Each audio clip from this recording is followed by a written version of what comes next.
Morning students. आज हम class 6 की एक्सरसाइज 6.1 का क्वेश्चन नंबर 9 करेंगे। हमें बताने की कथन सत्य है या असत्य है। पहला भाग है हमारा, संख्या रेखा पर घटा 8 घटा 10 के दाईं ओर स्थित है।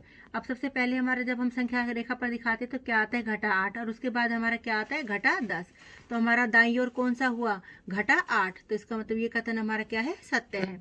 अगला है हमारा, संख्या रेखा पर घटा 100 घटा 50 के दाईं ओर स्थित है। अब सबसे पहले जब हम संख्या रेखा पर दिखाएंगे तो पहले घटा 50 की बारी आती है और फिर बाद में क्या आता है, घटा 100। तो घटा 50 और घटा 100 में से दाईं ओर क्या हुआ, हमारा घटा 50, ना कि घटा 100। तो हमारा असत्य हुआ, घटा 100 हमारा घटा 50 के दाईं ओर नहीं, कहाँ पर स्थित है, हमारा बाईं ओर। अगला है हमारा, सबसे छोटा ऋणात्मक पूर्णांक घटा 1 है। जब हम 0 के बाद स्टार्टिंग करते हैं तो सबसे पहले हम किस पर करते हैं, घटा 1 से। तो सबसे छोटा ऋणात्मक पूर्णांक नहीं है हमारा घटा 1।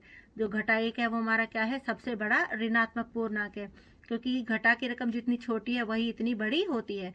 घटा 1 और घटा 100 में से भी सबसे बड़ा हमारा घटा 1 ही है। अगला हमारा, घटा 26 पूर्णांक घटा 25 से बड़ा है। घटा 26 घटा पूर्णांक घटा 25 से बड़ा नहीं, क्या है, वो छोटा है।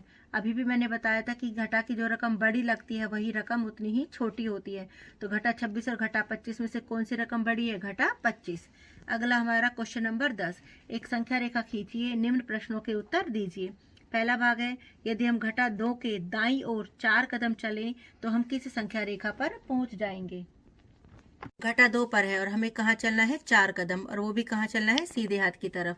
तो एक कदम हो गया तो हमारा घटा 1 पर आ गए, दूसरे कदम पर हम 0 पर, तीसरे कदम पर हम 1 पर, और चौथे कदम पर हम कहाँ पर आ गए, 2 पर।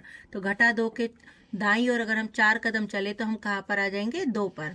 अगला है, यदि हम 1 के बाईं ओर 5 कदम चलें तो हम किस संख्या रेखा पर पहुंचेंगे।